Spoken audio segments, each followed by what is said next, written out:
Pessoal, então a gente vai fazer uma aula sobre as curvas, né? Então nós fizemos um ensaio de rotor travado, as ligações, as medidas, o cálculo dos parâmetros, né? E depois fizemos o cálculo em cima dos dados de motor, do nosso motor do laboratório, né? São três conjuntos, um deles, né? E nós obtivemos aqui o R2, o X1 e X2, né? O R1 medido 15,5 ohms, né?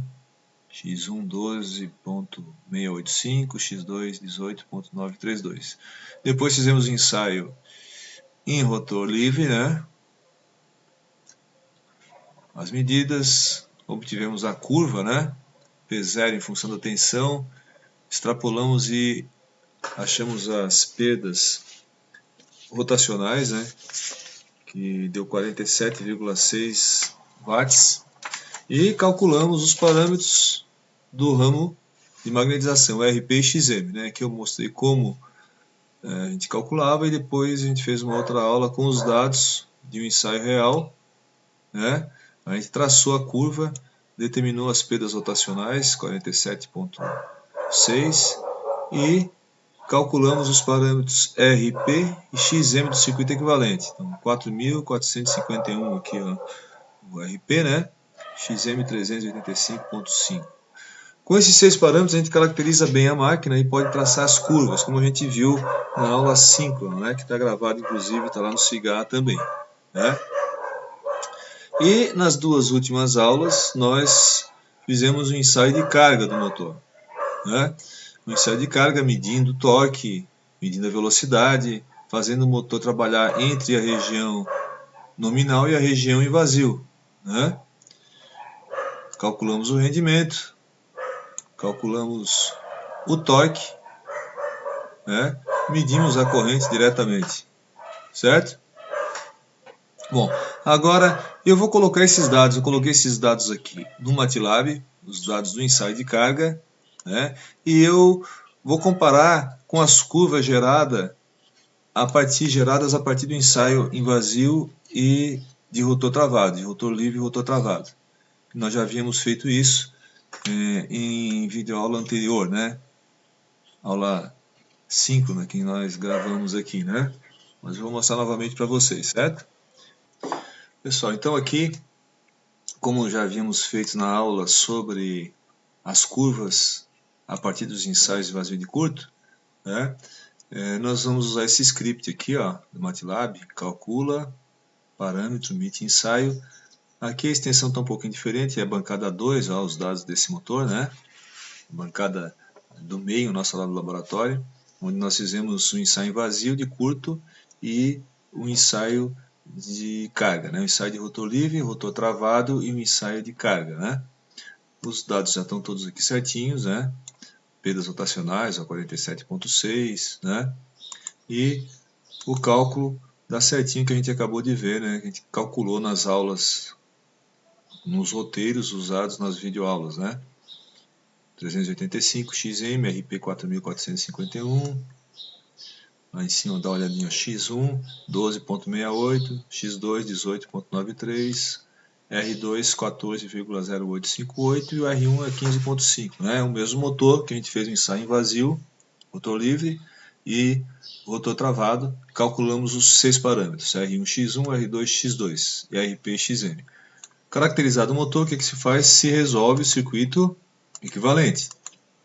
Então, vocês têm lá também esse aqui, ó, MIT, parâmetros ensaios. Eu botei aqui EAD, né? Botei uma extensãozinha, mas vocês têm o MIT, parâmetros ensaio lá, que é basicamente igual a esse, certo? A gente já tinha visto. Ele resolve o circuito equivalente. Nesse caso aqui, ó, 999 vezes. Calcula escorregamento para várias velocidades, né? Na verdade, a gente impõe um vetor de escorregamento, começa em 0.001 e com o passo 0.001 até 0.999. Então ele calcula, resolve o circuito equivalente para 0.001, depois para 0.002, 0.003, então nem precisaria ser tantos pontos, né? Tensão 380 volts, delta, os parâmetros são por fase, então a corrente que a gente vai descobrir aqui é uma corrente de fase, né? O I1, né? Corrente de fase. Então, quando eu peço para imprimir, para plotar, eu pego a corrente aqui, o ABS de I1, né? Eu multiplico por SQRT square root de 3, né? Raiz quadrada de 3, certo? Para a gente ter o valor de linha, né? Porque afinal dos ensaios a gente mediu tensão de linha, 380, e corrente de linha da máquina, né? Certo? Eu anotei aqui também, para a gente poder comparar, todos os valores que a gente acabou de ver na videoaula passada do ensaio de carga, né? Aqui, ó, nós temos a velocidade com carga nominal, 1744, a corrente, 2,5 amperes, o rendimento, o torque, 5,44, estão vendo? E esses outros dois dados aqui são dados de placa, ó. A velocidade nominal do motor é 1715 RPM, tá? A velocidade nominal dele, né? E a corrente para a velocidade nominal 2.6, 2.59, né? Eu coloquei aqui 2.6. E para a velocidade igual a zero, na placa do motor, a gente tem lá que a corrente de partida sobre a nominal, isso está na videoaula passada também, a relação IP e N, é 6.8, né? Então, multiplicando aqui, ó, 6.8 por 2.6, a gente vai ter um valor aí... quanto que dá isso? Vamos dar uma olhada aqui. 6,8 vezes 2.6, o que está na placa do motor, né? 17.7 a corrente de partida, né? Então aqui a gente tem a corrente para velocidade zero e a corrente que é a corrente de partida, a gente acabou de ver, né? E a corrente para velocidade nominal. Então, os dados do ensaio de carga que a gente obteve na aula passada estão aqui, mais esses dados aqui de placa do motor, e comparando agora com o quê? Comparando com as curvas, né? Com a solução do circuito equivalente a partir dos parâmetros gerados com os ensaios de vazio de curto. Note que os parâmetros já estão aqui, né? RP, XM. Então ele vai traçar as curvas com os parâmetros e a gente vai comparar com o ensaio de carga para ver o que dá. Certo? Só para a gente dar uma conferida nesses dados aqui, por exemplo, a corrente aqui, ó, velocidade 1744, corrente 2,5, torque 2,54. Torque 5,44, desculpe, né? Aqui, ó, corrente 2,5, velocidade 1744, torque 5,44. Os outros dados estão certinhos, né? Para a gente poder traçar a curva, certo? Então agora eu vou pedir para ele resolver o circuito equivalente, traçar as curvas com os parâmetros dos ensaios em vazio de curto, R1, R2, X1, X2, RP e XM, e também vai traçar as curvas aqui do ensaio de carga e mais os dados de placa, para a gente poder comparar e daí fechar, né? Já que a gente fez todos esses ensaios com o mesmo motor, com a mesma máquina, né? Então, a gente tem aqui o torque, pessoal. O torque, vamos dar uma olhada nessa curva aqui então. Essa curva aqui é a corrente, tá? Note que o dado de placa deu uma corrente um pouco maior, né? 17 e pouco, a gente viu, né? Aqui está dando uns 16, né? Uma diferençazinha pequena, visto que esse circuito equivalente que a gente usa, com 6 parâmetros, ele é muito bom para a região, inclusive para o rendimento, quando a gente quer saber a eficiência, para a região de operação normal do motor, para a região nominal. O circuito equivalente funciona bem aqui. Na partida, às vezes não funciona tão bem, certo? Mas teria que ter duas resistências na partida lá, dois R2, um R2 para a partida e um outro R2 em regime, por causa do efeito pelicular da variação da resistência do rotor, né? Então, às vezes se usa esse modelo com com 2 ramos paralelos lá no rotor, certo? Mas o modelo que é mais usado é esse que a gente usa com 6 parâmetros, e ele deve funcionar bem na região nominal, mas mesmo aqui na região de partida ele conseguiu um bom resultado. Note que aqui essas duas curvas aqui, né, são as curvas com os parâmetros RP, XM, R1, X1, R2, X2 do ensaio, né, pessoal? Desculpa, dos ensaios invasivo e de curto. A gente obteve os parâmetros e resolveu as curvas, né? Construiu as curvas, né? E depois a gente mediu, esses pontinhos aqui embaixo são as medições na região normal com ensaio de carga, né? Então note que no ensaio de carga a gente não consegue traçar a curva inteira, porque senão o motor ia queimar com a corrente desse tamanho aqui, né? Aqui a gente só consegue comparar os dados de placa, corrente de partida, com o cálculo. Note que o cálculo a partir dos parâmetros, dos 6 parâmetros, né, dá um resultado bem legal com um valor de placa aqui, né? Vamos dar um zoom agora na região nominal. Aqui, ó. Vocês notem que aqui eu tenho a corrente, né? Aqui é o dado de placa do motor, tá? E os dados que a gente obteve, as velocidades que a gente obteve no nosso ensaio. Note que está um resultado bem legal, né? E note como que essa curva aqui contínua, né, que é obtida com os parâmetros do motor obtidos a partir dos ensaios em vazio e de curto, rotor travado e rotor livre, como ela caracteriza bem o motor, sem a gente precisar fazer um ensaio de carga, né? Elas podem inclusive dar um resultado melhor que o próprio ensaio de carga, devido à dificuldade de realização do ensaio de carga, ter que medir a velocidade, ter que medir o torque, né? Potência, né? Várias variáveis medidas ao mesmo tempo, né? E se a gente caracteriza bem a máquina com os ensaios rotor travado e rotor livre, a gente tem uma representação muito fiel do motor. Estão vendo aqui, ó?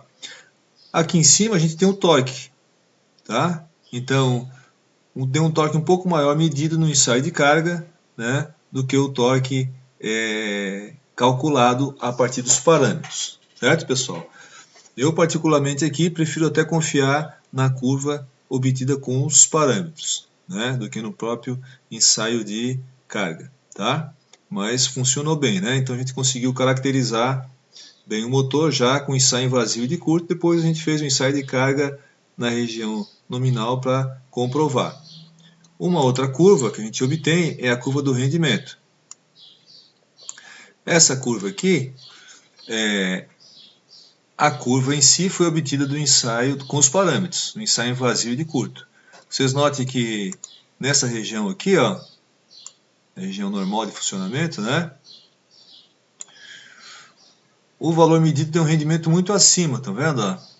Provavelmente erro de medição na questão do torque, a potência de saída, né? Deu um rendimento aqui acima de 90%, estão vendo? Né? E a curva obtida com os parâmetros, ela foi bem mais realista, ó. Ela chega aqui no valor de 82%.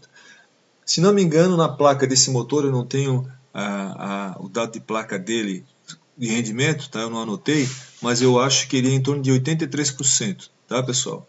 Entre 81 e 83. Então a nossa curva aqui, ó, ficou muito boa, né?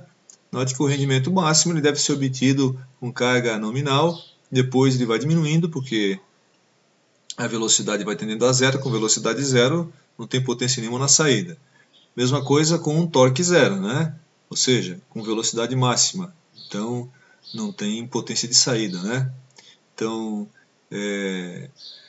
e o máximo ocorre nessa região aqui, né? Então, existem grupos de pesquisa, de consultoria, que trabalham para buscar esses parâmetros R1, R2, X1, X2, RP, XM, para avaliar o motor do ponto de vista de eficiência energética. Percebam que esse nosso motor aqui, vamos supor que ele estivesse funcionando, né, numa máquina com muito pouca carga, né? Então estaria com rendimento muito baixo, né? O rendimento cai muito rapidamente se a carga tende a zero, né? Ele poderia ser trocado por um motor menor, então teria um rendimento maior, até porque o motor funcionando com pouca carga, ele tem um fator de potência bem baixo, né? A gente não traçou a curva aqui, mas daria para ter traçado também, vocês viram nas tabelas lá, né? Por quê? Porque ele tem muita energia reativa para fazer o campo girante, né? a corrente de magnetização é alta, né, em vazio deu 1,75, eu acho, né? E aí, se a gente não coloca a carga no eixo, o fator de potência fica muito baixo. Então, a rede fica lá alimentando o motor para fazer o campo girante, né, sugando o reativo da rede, né? Então, é um motor que tem pouca potência ativa, né, na saída. Essas correntes, apesar de serem reativas para fazer o campo girante, elas passam pelos enrolamentos, produzem perdas, né, e o motor fica com rendimento muito baixo, né. Pode-se sugerir a troca por um motor menor, quando é o caso, porque às vezes a máquina precisa de um motor grande por causa da partida, para ter torque suficiente para partir. Então, se esse é o caso, não tem como trocar por um motor menor. Ou pode-se então, se não tem como trocar por um motor, se o motor está dimensionado para a máquina mesmo correta, trocar por um motor com eficiência energética maior, com um motor de rendimento maior, né? E para construir essas curvas, para medir o rendimento, né? Inclusive eu participei de uma defesa de doutorado sobre esse tema. Nesse caso, foi usado os parâmetros do motor para caracterizar o rendimento e para decidir se aquele motor estava com eficiência energética adequada ou não, tinha que ser trocado, né? Então, o que mostra que esses modelos, né, o modelo que a gente usa com 6 parâmetros, R1, R2, X1, X2, RPI e XM, se bem calculados, como a gente fez ensaio vazio de curto, eles foram bem determinados, eles dão um resultado muito bom, tá? Aqui é a comparação do ensaio, né? Do ensaio com os parâmetros do modelo, tá? Eu acho que o resultado do ensaio aqui para o torque de saída não foi legal, tá? Um ensaio de carga, certo, pessoal? É o mais confiável a curva obtida com os parâmetros, né? Então, é um assunto bem interessante porque vocês devem mais na frente, no curso de vocês, trabalhar, dependendo do curso, trabalhar com a questão de eficiência energética, certo? Então aqui as curvas, né, pessoal, os dados do ensaio de carga e as curvas no ensaio obtidas com os parâmetros do circuito equivalente, né? Mostrando que um resultado bem interessante. Tá bom, pessoal? Caracterizando bem o motor, né? Motor de indução trifásico. E era o nosso objetivo. Tá? Obrigado, pessoal.